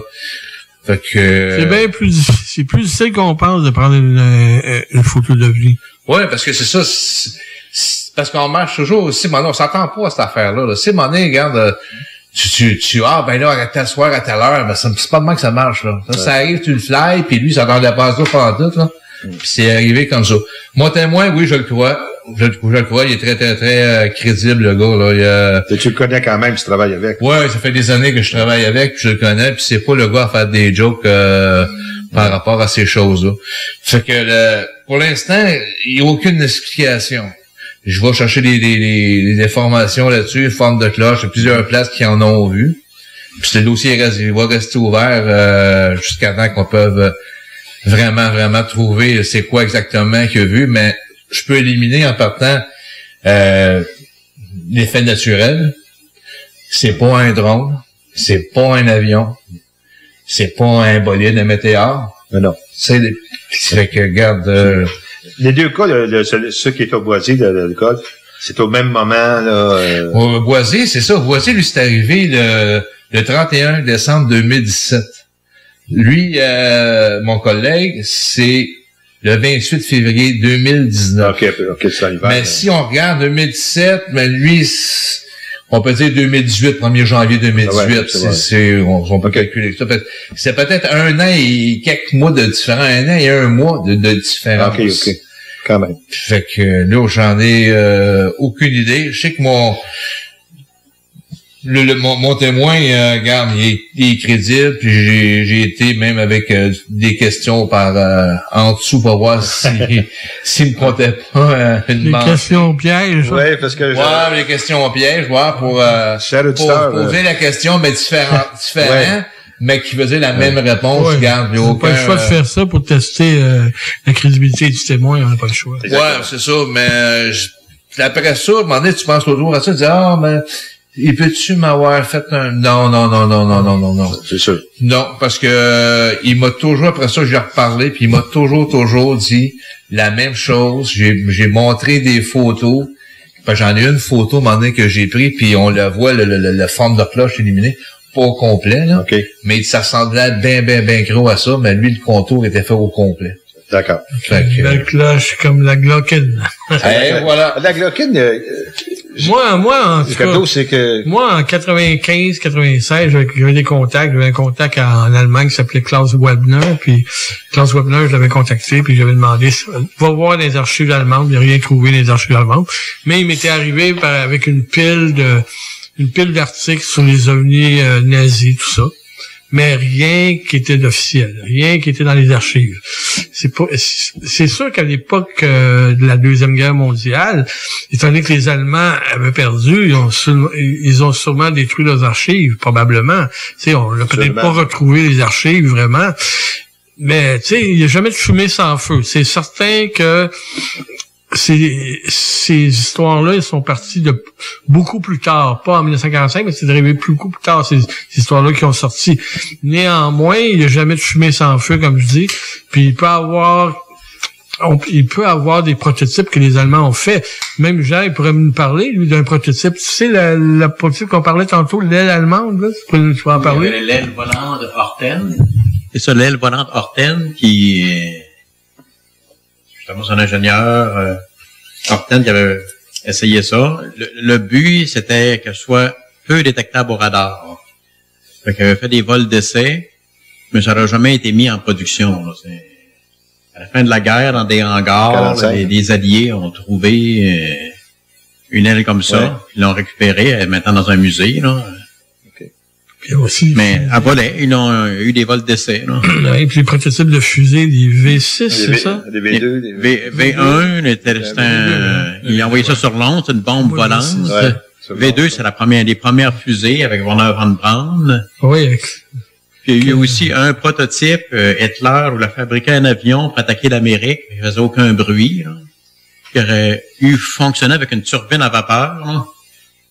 Mais ça n'a jamais, ça n'a jamais levé. Ça n'a jamais levé, ils ont fabriqué le moteur, mais la guerre était finie. Là. Okay. Ça, ils ont traversé à l'ouest, puis c'est là que Werner von Braun est devenu le père de la mission Apollo. Oui, c'est ça. Ouais. Bon, on retourne à notre ami Yvon. Mon prochain dossier est spécial, ce dossier-là. Je vais vous faire une petite historique là-dessus. L'observation a été faite en 2018, le 9/20. C'est un dossier que Gilles nous avait présenté à la Q, nous souper qu'on a à la Q, les samedis soirs. C'est une vidéo, il nous montre les vidéos qu'on a, nous, puis les personnes dans la salle avec nous, on a vérifié, puis on n'a pas trouvé vraiment d'explication à cette chose-là. Faire l'histoire courte, c'est que l'année passée, là, en 2019, j'étais en vacances pour le temps des fêtes, puis un bon matin, j'ai dit, je vais vérifier ce dossier-là parce que ça m'intriguait. Puis là, à un moment donné, je regardais, puis je voyais exactement quelque chose qui se promenait. Qui se promenait exactement là-dedans. Puis là, vu que c'est Charenton, en Montérégie, c'est pas ma région. J'ai demandé la permission à Gilles si je pouvais prendre le dossier, parce que j'avais vu quelque chose pour travailler dessus, et j'ai eu l'autorisation de Gilles. L'histoire, entre autres, c'était... L'histoire, entre autres, si la personne voit une forme humanoïde en arrière de chez lui, puis j'ai fait justement un petit résumé de quand les témoins nous envoient ils remplissent les formulaires. J'ai mis une question et il répond en même temps. Puis je vais vous faire écouter ça. Ça va vous donner une idée pour vous mettre dans l'ambiance de l'observation. La déclaration du témoin faite sur le questionnaire de l'AQU. Suite à l'observation du 20 septembre 2018 à Sherrington, région Montérégie. Question. Le ciel était, réponse, partiellement nuageux. Nombre d'objets, plusieurs. Observation faite au travers de quelque chose. La fenêtre de la porte arrière. Position du témoin, intérieur d'un édifice. Forme de l'objet, entité traversant portail dimensionnel, électrodynamique, quantique, si j'ai bien compris, forme d'une silhouette alien. Couleur de l'objet, noir. L'objet a-t-il changé de forme? Si oui, expliquez. Oui, jouant entre l'apparence humanoïde, alien et démoniaque. Diamètre de l'objet comparé avec un objet tenu à bout de bras. Assez grand, mais reste difficile à juger de la grandeur réelle. Distance approximative de l'objet, de 5 à 8 mètres, soit de 16 pieds à 26 pieds. L'altitude approximative de l'objet terrestre. Le témoin a-t-il observé un ou plusieurs êtres? Oui. Description des êtres. Silhouette noire se déplaçant et changeant d'aspect. Humanoïde, alien et démoniaque si on veut. Description des lieux d'atterrissage. Traversant le portail dimensionnel pour errer et pourchasser des âmes ciblées. L'objet a-t-il laissé des traces au sol? Non. Lors de la publication du rapport, désirez-vous rester anonyme? Oui. Date du rapport, le 9 février 2019. Intitulé votre événement, 15 mots maximum. Entité extradimensionnelle, portail quantique. Description détaillée de l'événement. Suite à l'activation quantique portail dimensionnel, plusieurs entités hantisent la cour arrière. Lors de la subtilité, tout en étant bien direct. OK, donc c'est que tu nous avais présenté à l'AQU. Oui, j'avais présenté ça à un moment donné quand j'avais travaillé dessus. Oui. Bon, faire une histoire courte, c'est que la personne, elle est dans sa maison, puis elle prend son téléphone cellulaire, puis filme l'observation dans sa cour, à peu près de 25 pieds, whatever, dans ce coin-là, parce qu'il voyait quelque chose qui se promenait entre les arbres de sa clôture et le voisin en arrière de chez lui. Okay. Puis il trouvait ça bizarre, puis là, à un moment donné, il disait qu'il voyait aussi des avions de l'armée passer proche de chez eux, puis ça l'inquiétait beaucoup. Mais la problématique là-dedans, c'est que la vidéo est très, très, très sombre. Puis, comme je t'ai dit tantôt, à un moment donné, dans la fête, j'avais du temps. Fait que moi, je suis pas un expert là-dedans, dans les ordinateurs. Là, j'ai venu à bout d'éclairer le... Cher auditeur, c'est notre ami technicien qui nous fait des petits... J'ai fait à bout d'éclairer, de mettre l'image plus claire. Oui, OK. Avant d'appeler André pour ça, j'ai venu à bout de l'éclair. Oui, là, je vois de quoi qui se promène. Tu sais, là, j'appelle André, j'ai dit, garde, vérifie ça. Fait qu'on l'a écouté souvent. Hein? On l'a regardé souvent pour venir à bout de voir exactement qu'est-ce que c'était exactement. Parce qu'à un moment donné, on voit, parce que la vidéo se déplace très vite. L'être, l'humanoïde, là, maintenant on voit même, à un moment donné, je remarque qu'il touche pas à terre, il fait de la lévitation. Puis il se promène de gauche à droite, de droite à gauche. Il fait environ 4-5 allers-retours sur un bord sur l'autre. Puis la fois, je l'ai regardé, puis tout ça, puis on était au téléphone, moi puis André. Puis André, c'est notre technicien. Puis André, c'est lui qui m'a dit, « Hey, attends une minute, je pense que j'ai trouvé de quoi. » Il m'a envoyé une photo. C'est là qu'on voit que c'est un canular. La personne, il y a un complice qui est sur le toit du voisin en arrière de chez lui. Puis, il se promène avec un squelette d'Halloween. À peu près... André, comment? André, c'est un squelette d'Halloween qui est comme pendu après une branche, après une barre de 2 par 4 avec une corde. Comme ça. puis la personne marche sur le toit. Ça fait que, donc, ça donne l'impression que l'humanoïde se promène, qui lève, qui touche pas à terre, mais qui se promène de gauche à droite. Ah oui, il flotte au-dessus de ça. Ouais, parce que c'est une chance pour nous. Il a fait une erreur.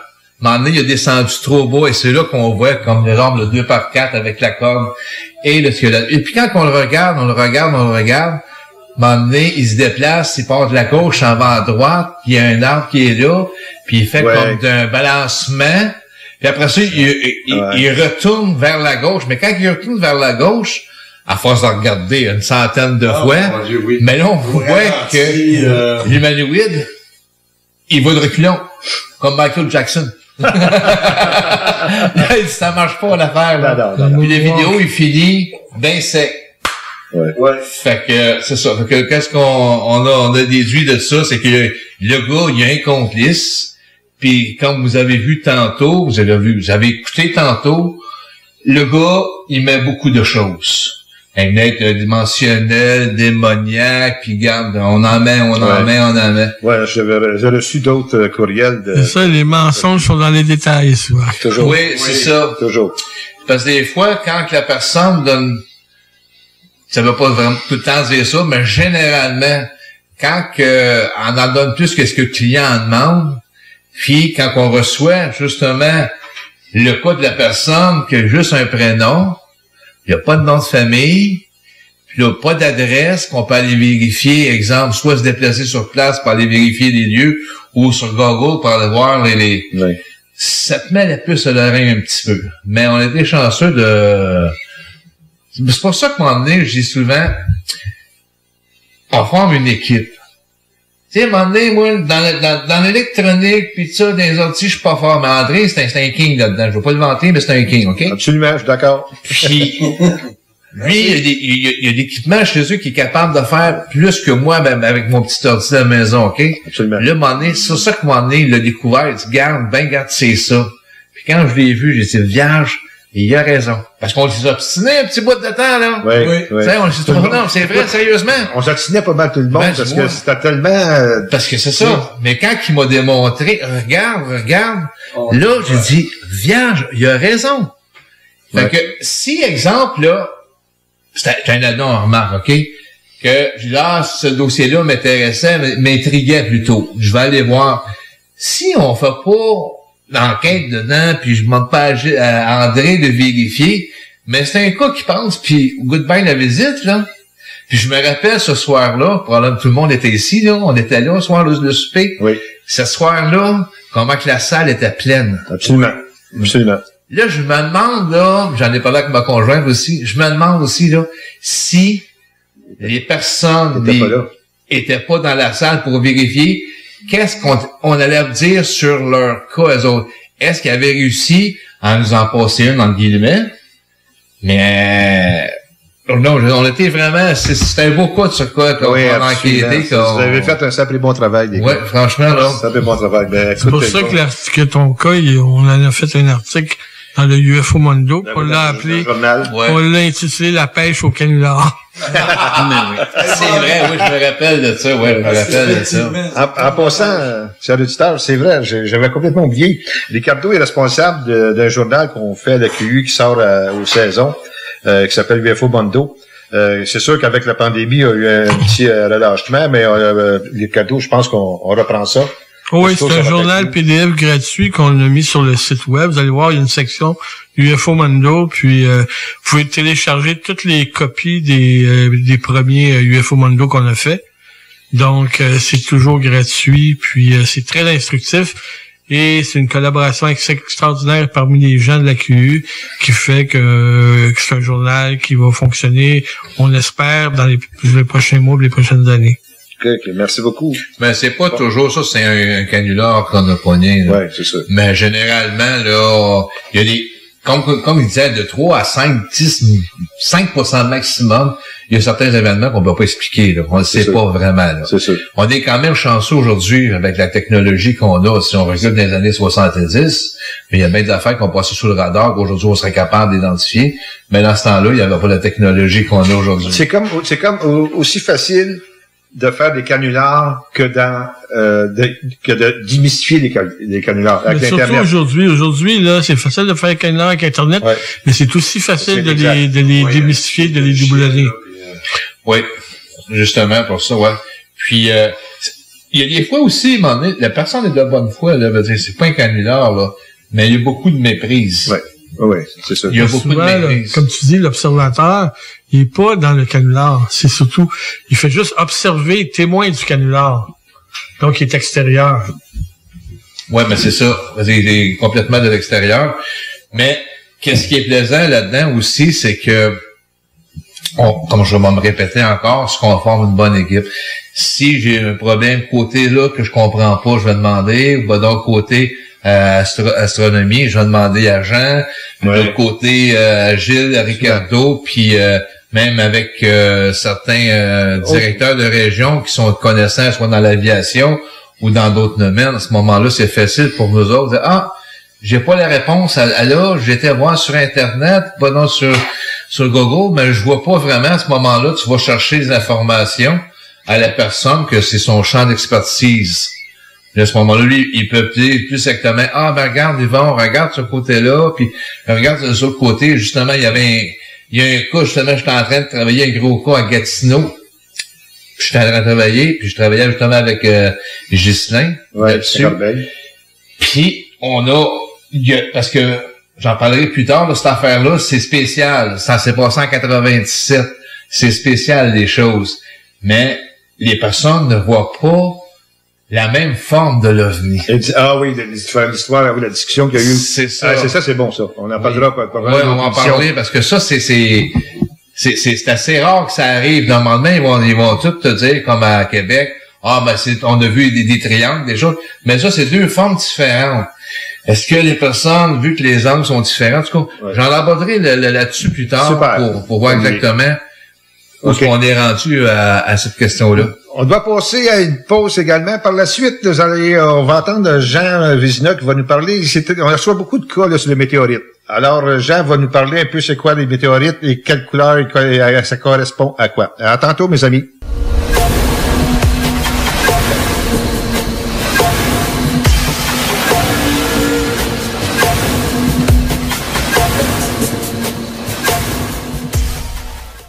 Bonjour, chers auditeurs. Nous voilà de retour avec Ricardo, Yvon, Jean Vézina, notre technicien André. Alors, pour cette dernière portion de l'émission, on va laisser pas mal de paroles à Jean qui va nous expliquer, parce que sur les cas les nombreux cas qu'on reçoit, certains de ces cas-là sont des météorites, bien souvent des bolides, des rentrées dans l'atmosphère.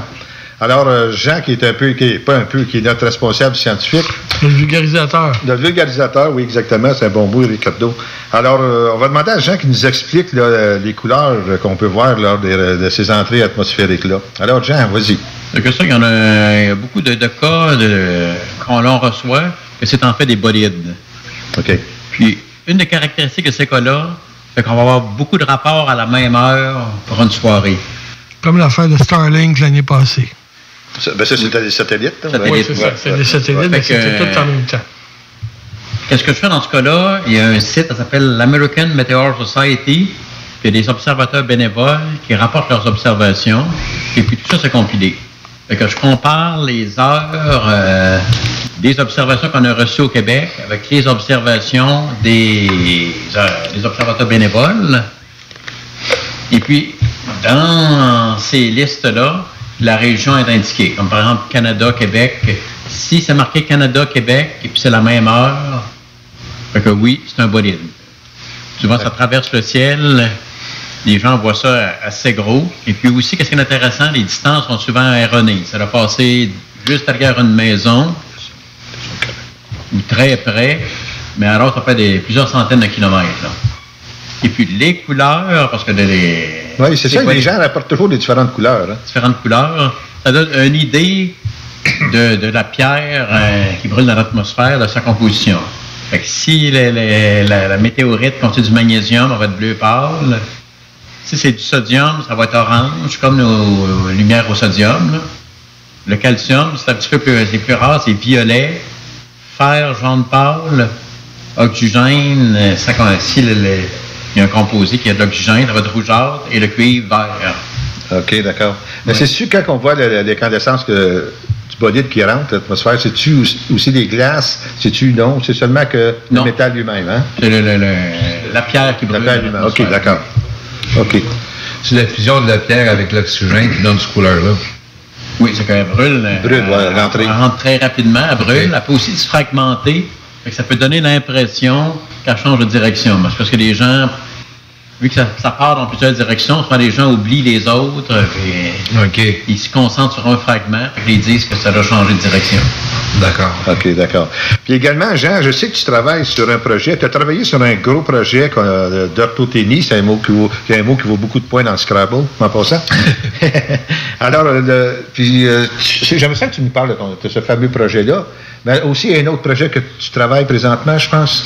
Bien, c'est ça. C'est que en ufologie, on a seulement des témoignages. Moi, j'aimerais monter un projet d'observation avec des caméras et des instruments. Un peu comme ils font en Norvège, à Esdalen. Okay. Et puis, pour ce projet-là, avoir des idées, est-ce qu'il y a des régions qui ont plus d'observations que d'autres? D'où l'idée de, quand j'avais fait la fameuse carte d'orthothénie, d'utiliser ça comme un moyen de prédiction. Fait que, moi, ce que j'avais constaté, c'est que pour prédire vraiment le temps, j'étais concentré sur des cas récurrents, comme à Saint-Jean-Baptiste de Rouville, à Sabrevoix. Il y en avait eu aussi au nord de la Tuque, dans ce coin-là. Et puis c'est ça. Et puis quand j'ai vu ça, ces cas-là, je me suis rendu compte que ça donnait plus l'impression d'un phénomène naturel rare que d'un vaisseau spatial. C'est des boules lumineuses qui sortent de terre ou qui se fusionnent ensemble, puis ça apparaît au ras du sol. Qu'on peut associer comme tu appelles des lumières tectoniques. Oui, parce qu'au Québec, on a beaucoup de petits tremblements de terre, puis comme une tension dans le sol, et puis ça pourrait provoquer des phénomènes lumineux. Là. Mais comme c'est un phénomène qui est controversé parce que c'est rare et peu documenté, c'est important de prendre des photos de qualité, des vidéos, avec des bonnes caméras, là, c'est pas... mais ça se déclenche, excuse-moi Jean, ça se déclenche quand même une lumière tectonique avec des tremblements de terre. Puis c'est quoi le taux de... Le taux sismique qu'il faut que ça déclenche une lumière tectonique? En réalité, on ne le sait pas. Tout ce qu'on peut faire, c'est que si un témoin rapporte un phénomène de ce genre-là, j'ai vu une boule au ras du sol qui est sortie de terre, comme en 2015 à Saint-Justin, c'est de se rendre là, s'installer plusieurs jours, pour essayer de le capter de façon fiable. Là, mais ça ne veut pas dire que ça va revenir, ça peut être one shot that's it. Hein? Mais statistiquement, ça revient. OK. Oui. OK, c'est intéressant, ça. Oui, statistiquement, ça revient. C'est d'où le projet est basé là-dessus. Là. Mais la boule comme telle, c'est quoi exactement? C'est un gaz? Ça sera un plasma. Il y aura une décharge électrique, on ne sait pas trop. On ne sait presque rien. En réalité, c'est de la recherche vraiment de base. Là. Ça provoque l'air, ça ionisé, ça provoquera une boule de plasma qui ressemble un peu à de la foudre en boule. Ou c'est comme une colonne de lumière qui sort de terre. Alors, sur un des cas qu'on avait regardé aussi, c'était comme une lumière qui sortait de terre de couleur verdâtre. Je ne sais pas si tu te souviens, Jean. J'ai encore été moi-même sur le terrain, sur le lac Sainte-Marie, pas loin du lac Nominène. Là. Et puis le témoin avait observé, lui, 2 fois, sa mère une autre fois. C'était récurrent. OK. Mais c'est pas... Excuse-moi, Yvon. Je voulais juste dire... est-ce que c'était pas Terence Meaden qui avait avancé une théorie à propos des plasmas et des crop circles en Angleterre? Ça, c'est différent. Ça serait... en descendant de montagne, il y aurait comme un tourbillon de simplement d'air qui se formerait un peu comme un tourbillon de poussière que dans le jour et qui deviendrait lumineux mais qui provoquerait un cercle. Malheureusement, ça n'a jamais Il est éprouvé. Il y a une vidéo qu'on voit un cercle se former avec le phénomène lumineux. Mais Terence Maiden, il a abandonné ça. Oui, mais c'est son hypothèse de départ. C'est son hypothèèse à lui. Sûr. Ça aurait été quelque chose d'intéressant à vérifier. Là. Moi, j'aimerais revenir sur les lumières tectoniques, c'est parce que ça m'intrigue beaucoup, ce sujet-là. Là. Quelle hauteur que ça peut aller, justement? Ça peut aller, par exemple, à 3-4 000 pieds dans les airs, ou non, ça reste toujours proche, près du sol? Ben moi, en fait, c'est peut-être un biais. Moi, je m'intéresse au cas de près pour pas qu'il y ait d'ambiguïté. Si c'est observé très loin, ça peut effectivement être un bolide, un avion, un oiseau. Ou un ovni. Mais quand me concentrant, moi, il faut qu'il y en ait un arrière-plan. Il faut qu'il y ait quelque chose derrière. Moi, il faut vraiment qu'elle soit observée de près. Là. Mais ça peut-tu partir du sol puis monter haut dans les airs? Oui, ça devrait être observé comme ça. Ou arriver du ciel puis rentrer dans le sol. OK. Mais qu'est-ce qui est étrange? Ça peut avoir un genre de comportement intelligent. Ça évite des obstacles. Oui, ça évite les obstacles, mais la foudre en boule aussi les évite. Oui, exactement. C'est le même sujet. Moi, je me souviens, une petite parenthèse. Ma fille demeurait à Val-des-Lacs, puis il y avait une côte qui descendait, qui amenait au chemin principal du village. Pardon. Puis il y avait un bloc de pierre en face, là. Puis elle revenait du village pour aller prendre cette montée-là pour se rendre à le chalet. Elle a vu, elle et son confrère d'époque, 2 boules de lumière descendre ce chemin-là et arriver à la plaque rocheuse, le genre au bout de ce chemin-là. Ça l'a monté, ça l'a évité, ça l'a monté par-dessus, comme ça l'a, je dirais escaladé, c'était pas si haut que ça, mais quand même. Pour passer, puis s'en aller après, c'est comme si ça allait vraiment éviter l'impact du bloc de pierre.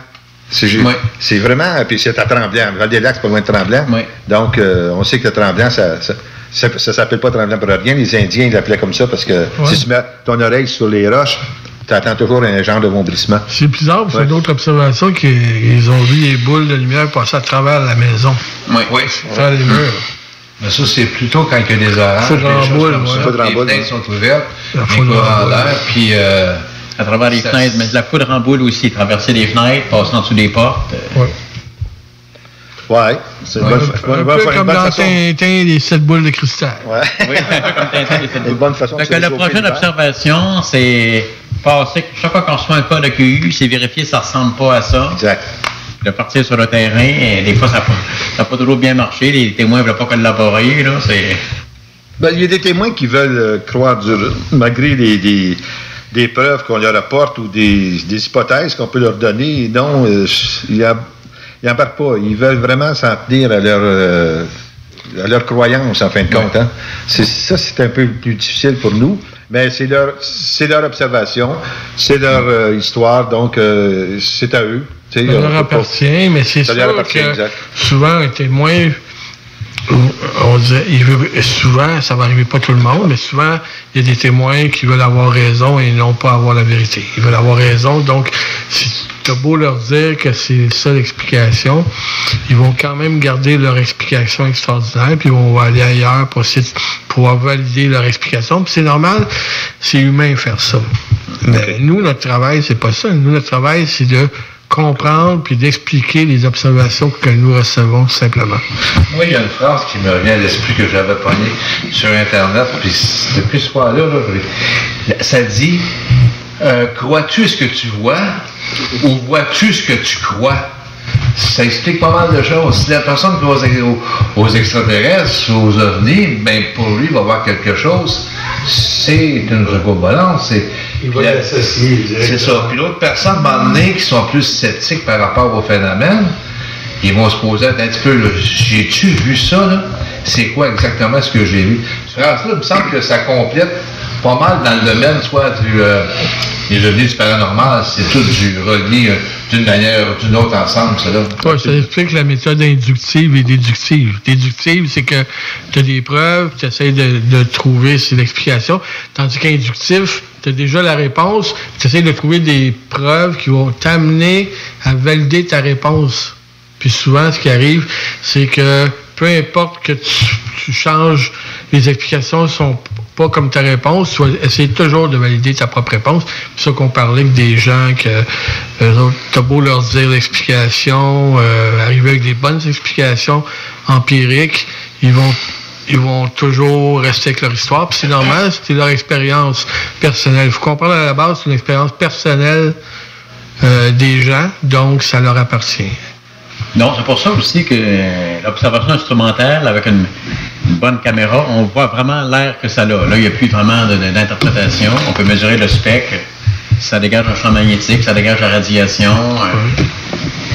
Là, on peut montrer ça à différentes personnes aussi, à des géologues ou des spécialistes de la physique de l'atmosphère. Parce que des phénomènes atmosphériques rares, on en a officiellement, on en a découvert 2 récemment. Là. Un, en 1989, c'était ce qu'on appelle les phénomènes lumineux transitoires au-dessus des orages, là, les sylphes rouges, les jets bleus, là, en anglais, après ça, les sprites. Là. Ça, c'était découvert c'est très récent, en 89. Là, c'était vraiment inconnu avant. Par contre, les pilotes, ils disaient qu'ils voyaient souvent des flashs lumineux au-dessus des orages, pas en dessous. Là. OK. Oui.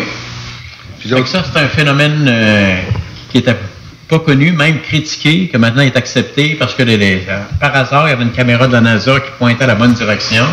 Puis au-dessus d'un orage, on vit la forme lumineuse. Ils ont-tu expliqué exactement comment que ce phénomène-là se produisait? C'est une décharge électrique? Oui. C'est qu'en fin de compte, toute la Terre, après ça, le circuit électrique global, quand il se produit un éclair, qui est un orage, l'éclair qu'on voit au sol, il y a ce deuxième éclair-là qui monte en haute altitude, ça complète, on peut dire, la boucle. Là. OK. Oui. OK, puis l'autre phénomène, c'est en 2014, ça s'appelle Steve. Mais c'est un genre d'aurore boréale qui fait un peu comme une bande, là. C'était pas connu du tout avant, là. Et puis ça, c'est des gens par hasard, quand en observant le ciel, ont vu ça, là. C'est comme une bande lumineuse, là. OK. Oui. Mais c'est qu'est-ce qui pourrait... Ça serait semblant à une aurore boréale, c'est encore en recherche, là, mais c'est plus localisé, là. OK. C'est intéressant, Jean. Fait que c'est ça, beaucoup de choses... de phénomènes atmosphériques qu'on découvre. Oui, mais tu t'en rappelles-tu, comme quand John Glenn a fait le premier tour autour de la planète, tu sais, il avait vu comme des espèces de filaments, là, ou des lucioles, comme des espèces de lucioles dans l'espace. Moi, puis il avait des difficultés à expliquer ça. Malheureusement, il pense que ce serait plus comme des débris autour de la capsule là, qui sera sorti. Mais un phénomène, par contre, que même Neil Armstrong a observé, là, c'est des flashs lumineux sur la Lune. On appelle ça des phénomènes lunaires transitoires. Là. OK. Ah oui, ça, on a entendu parler pas mal, ça. Souvent. Oui, ça, c'est étudié. Bon, il y en a une partie, ça s'explique par des impacts de météorites sur la Lune. Ça fait comme un point lumineux, là. Quand que le météorite frappe la Lune? Oui, parce qu'il n'y a pas d'atmosphère qui frappe vraiment à pleine vitesse, 10-20 km/s. Qui crée une lumière, autrement dit. Une lumière. Il y en a un autre, c'est comme un dégagement de gaz, là. Mais la lumière serait causée, exemple, peut-être parce que le météorite comme tel, qu'on a parlé comme tantôt, il contient du fer ou c'est ça qui donne le déclenchement de la lumière sur la Lune. Oui, ça, il disait comme quand c'est les Perséides, puis tant qu'à la pleine Lune, peut-être pas la pleine Lune, parce que là c'est trop illuminé, peut-être que la Lune est juste à le premier quartier, d'observer la Lune plutôt que le ciel. Puis il y aurait des chances d'observer des impacts. Intéressant, oui, c'est vrai. C'est intéressant, ça. Tu parlais de la fumée là, sur la Lune? Mais il y a aussi un autre phénomène, qui aurait un gaz qui sortirait vraiment de la surface lunaire, là. Puis avec la combinaison avec le vent solaire, ça pourrait être ionisé. Lui, ça, c'est beaucoup plus rare. Mais par contre, il y a des grands astronomes, il y avait Audouin Dollfuss, qu'on a observé. Là, c'est la couleur pourpre. Là, puis... ça crée une fumée. Non, c'est pas une fumée, c'est une apparence de fumée. L'apparence, c'est comme de la poussière, autrement dit. Oui. Qui, selon ta vision à toi, on dirait que c'est un genre de nuage de fumée. Non, c'est comme la fumée qui sortirait d'une cheminée. Oui. C'est surtout dans les cratères. Dans les cratères. Aristarque, par exemple. C'est assez bizarre, parce qu'il n'y a pas d'atmosphère sur la Lune. Ben, c'est ça, je ne comprenais pas aussi, c'est pour ça. C'est ça que je trouvais ça assez bizarre comme phénomène qui était observé. Ah, Jean, tu en apprends tous les jours. C'est vraiment intéressant de t'écouter. Oui, mais je voulais qu'ils reviennent aussi sur la ligne technique. Oui, sur l'orthothénie. Oui, parce que, tu sais, quand tu as fait ton projet, il n'y avait pas une ligne qui avait été développée qui s'en allait vers le Mont-Royal? C'est ça, oui. Pas le Mont-Royal, excuse-moi. Le Mont-Saint-Hilaire. Mont-Saint-Hilaire, excuse-moi. Bon, il y avait 7 lignes, 5 qui convergeaient au-dessus de Belleuil, mais très près du Mont-Saint-Hilaire. Quand même, 5.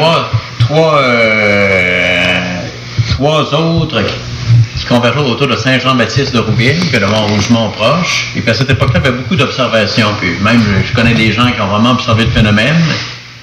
Et puis, entre autres, c'est ça, il y avait une boule de lumière qui sortait de terre. OK. En fin de compte, c'est notre Devil's Tower à nous autres. Oui, c'est ça, oui. C'est ça, le Devil's Tower, oui. Exactement. Fait que c'est ça, en étudiant le détail de ces cas-là, qu'est-ce qui avait été observé, c'est là que j'ai pensé peut-être à l'hypothèse d'un phénomène naturel rare.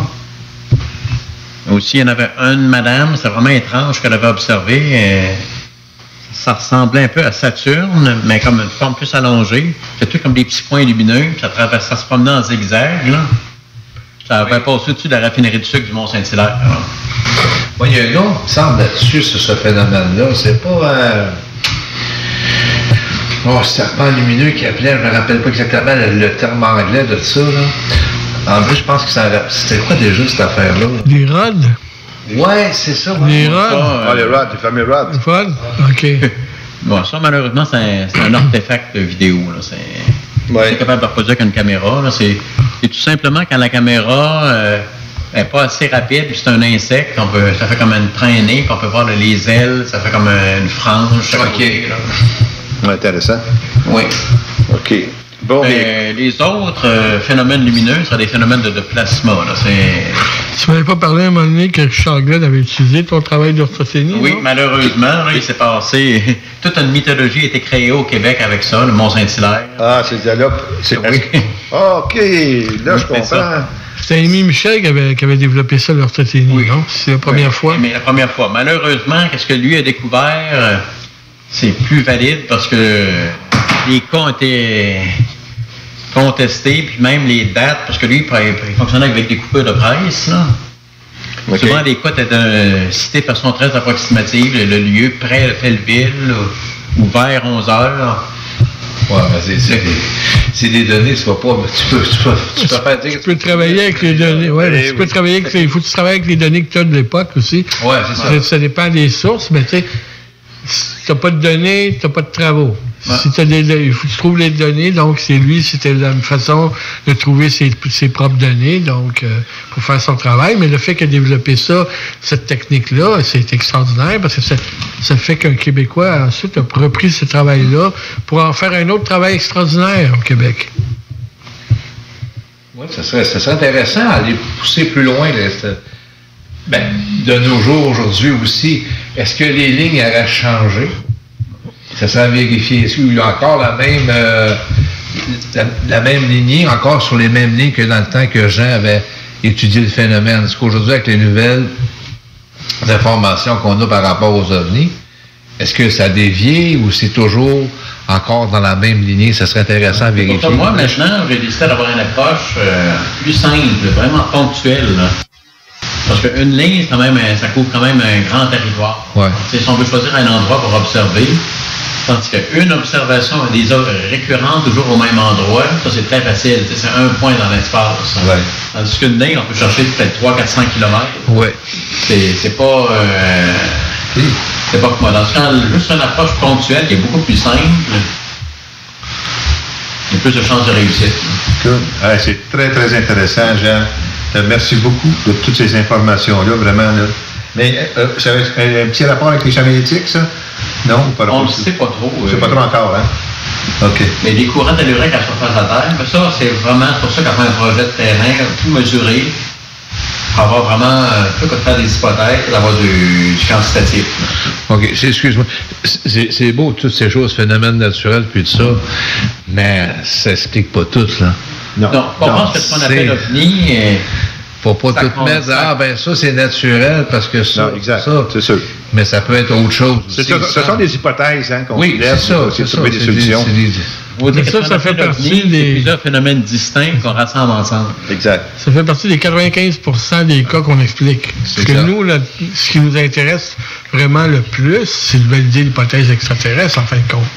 Oui. Donc, c'est le 5% qui reste d'inexpliqué, c'est ça qui fait qui nous intéresse le plus, puis qu'on veut essayer de valider l'hypothèse. C'est exactement. Chers amis, le temps file, ça n'a pas de sens. On pourrait parler des heures et des heures, mais on va s'en garder pour le mois prochain. Alors, à l'agenda au mois prochain, comme j'ai parlé au tout début, on va parler avec Michel Désy de JIT. Et dans les futures émissions également, nous allons avoir des invités qui vont vous parler de leur intérêt et de leurs travaux pour l'ufologie. Entre autres, je pense à Annie Thériault, je pense également, probablement, si c'est disponible, à Gérard Lebas en Europe, qui a écrit un livre sur les ovnis au Maroc, même si on est loin, mais quand même, c'est toujours intéressant. On connaît, Gérard est un ami de la QU depuis de nombreuses années. Et également, on a eu quand même beaucoup d'échanges là, pour en parler. Donc, sur ça, les amis, on va se faire en sorte qu'on soit tous là. J'aimerais faire le tour de la table. Remercie grandement André. André, merci beaucoup pour ton aide. Bienvenue. Yvon, c'est toujours très pertinent, sur tous tes travaux. Félicitations. Ça me fait plaisir. C'est une passion, c'est facile dans ce temps-là. Il n'y a rien qui force. Ricardo, merci beaucoup, mon Ricardo. Bon, j'appelle toujours Ricardo l'encyclopédie de l'ufologie au Québec. Il a une mémoire incroyable. Disons que j'essaye d'apporter des bons faits, comment on va dire ça, des faits historiques, puis c'est ça. Jean, merci beaucoup pour tes connaissances en sciences, tout ça, toujours de grande lumière pour nous. Et en ce qui me concerne, aussi, je voudrais peut-être vous ouvrir une petite parenthèse que dans les émissions plus tard, peut-être au mois d'octobre, on va faire une petite spéciale de 30 minutes paranormal. Ça va être l'Halloween aussi. On a une section qui appartient à la QU qui s'appelle le Parasciences Québec. Alors, vous allez voir sur Facebook, Parasciences Québec, dont les administrateurs sont Ricardo et Annie Thériault. Alors, mes amis, je vous souhaite une bonne fin de journée. Et nous allons ensemble, espérons... Faut pas oublier le site web, là. Oh, oui, c'est vrai. Ricardo est administrateur du site web. N'oubliez pas d'aller voir notre site web. Il y a beaucoup de contenu et également notre page Facebook. Donc, on met beaucoup de posts là-dessus. On publie beaucoup de nouvelles. C'est toujours très intéressant, pertinent. Puis, je vous conseille d'aller voir le site. Puis, si vous avez des observations, d'aller remplir les rapports. Alors, mes chers auditeurs, on vous revoit le mois prochain et restez à l'écoute à Zone Insolite. On a encore beaucoup d'informations à vous communiquer et c'est toujours une joie de vous avoir ensemble parmi nous. Alors, bonjour à tout le monde et portez-vous bien et faites attention à la COVID. Tout ce que vous avez entendu sera perdu à votre subconscient.